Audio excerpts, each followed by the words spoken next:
Welcome to a slow journey through John. Let's pause and take a couple of deep breaths and become aware of God's loving presence with us.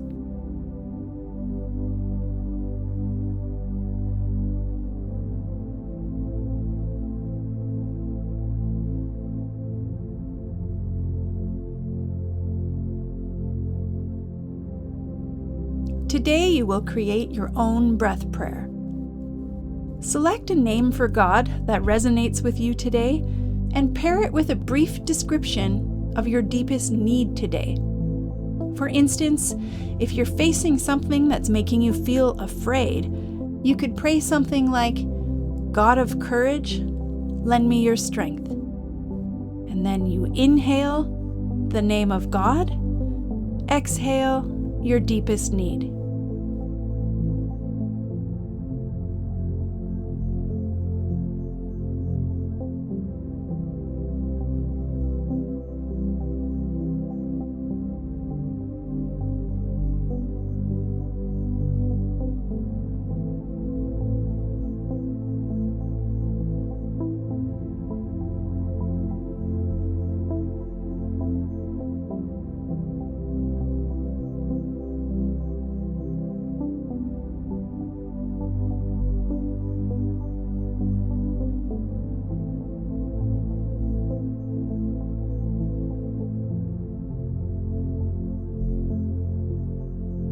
Use this prayer throughout the rest of your day to find a little bit more peace.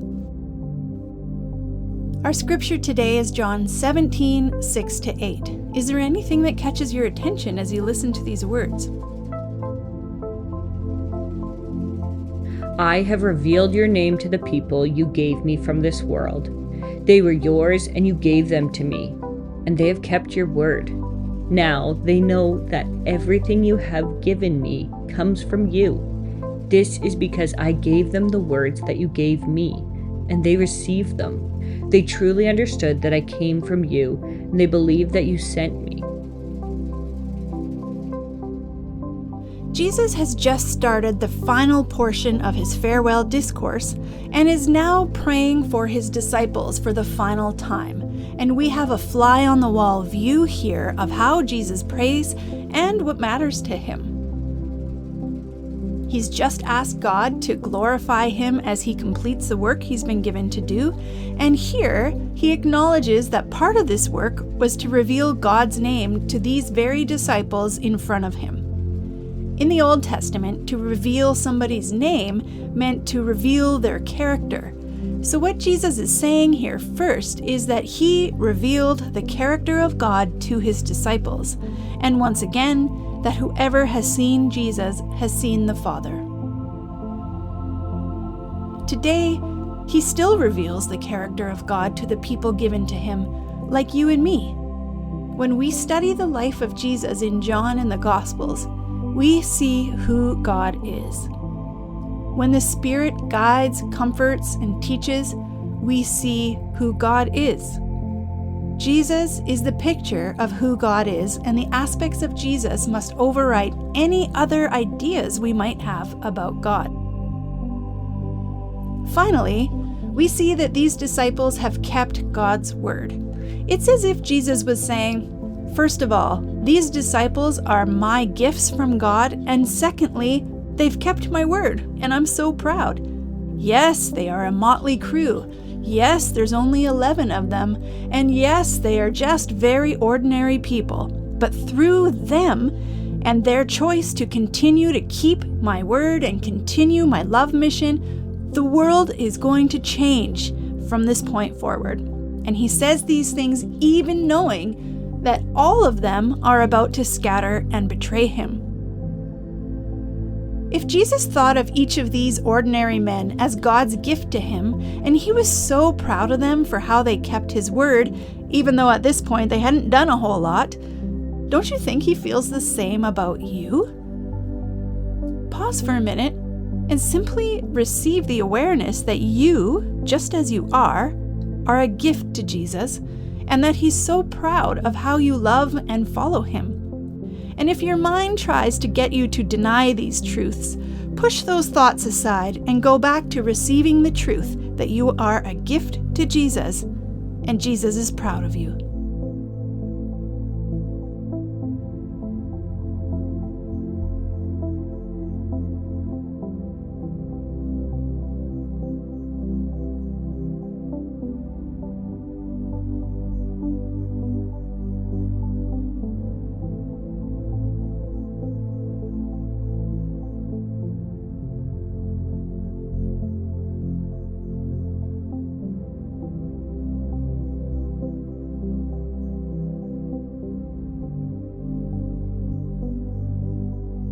A disciple of Christ is someone who recognizes that Jesus is not just a good teacher, an enlightened man, or a spiritual man who's operating on a different plane than the rest of us.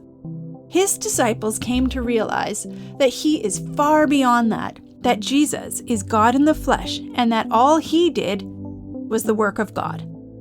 The words he spoke were God's words. The healings were God's healings. His encounters with people were God's encounters with people. What made him angry makes God angry. Jesus is the image of the invisible God. And this is what must be shared with the world that has separated itself from God, especially in a world that has no idea of the truth of who God really is. If the people around us only understood the truth of who God is by looking at the beautiful person and life of Jesus, how might that change what they think about God? Pause for a moment and pray for anybody that you know who might be resistant to Jesus or to God for whatever reason, and ask that Jesus would begin to draw them to himself and heal their image of God.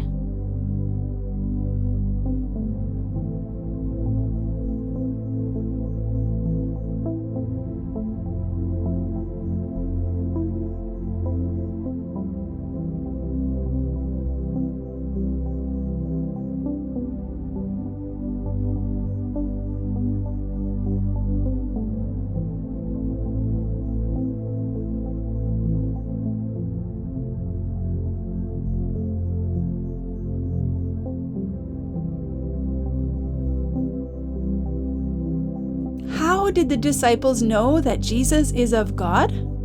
Because they received Jesus' words as truth, and they understood and believed that Jesus came from God and was sent by God. Then, as today, says Scott McKnight, those who have heard Jesus, accepted the message, understand that Jesus reveals God, and those who obey Jesus are those who comprise the church. They remain in the world that has rejected the Father and Son. If you are listening to this podcast, chances are that you too have received the words of Jesus as true. You understand that only Jesus shows us who God is, and you have adopted God's words as spoken through Jesus into your own ways of being. Can you pause for a moment to express your gratitude that you are counted as one of Christ's own disciples because you too believe and receive him?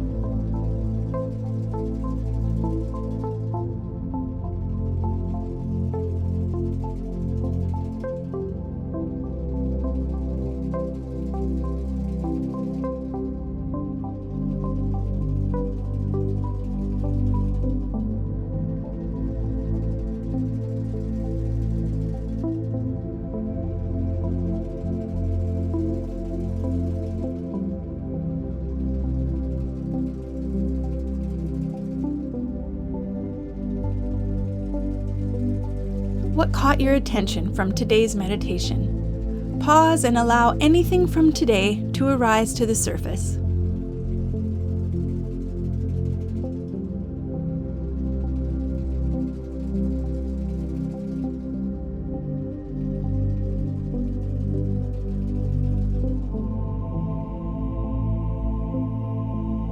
And what might Jesus be inviting you to do with whatever caught your attention? Perhaps he's asking you to put it into practice, or to treasure, ponder, or pray about it today. If you like, you can set an intention about what you will do with what you've learned that starts with the words "I will," such as, "I will ponder the truth that Jesus considers me a gift to him throughout the day." Or if you'd rather, simply close this time by sitting in silence and allowing Jesus to remind you that you delight him.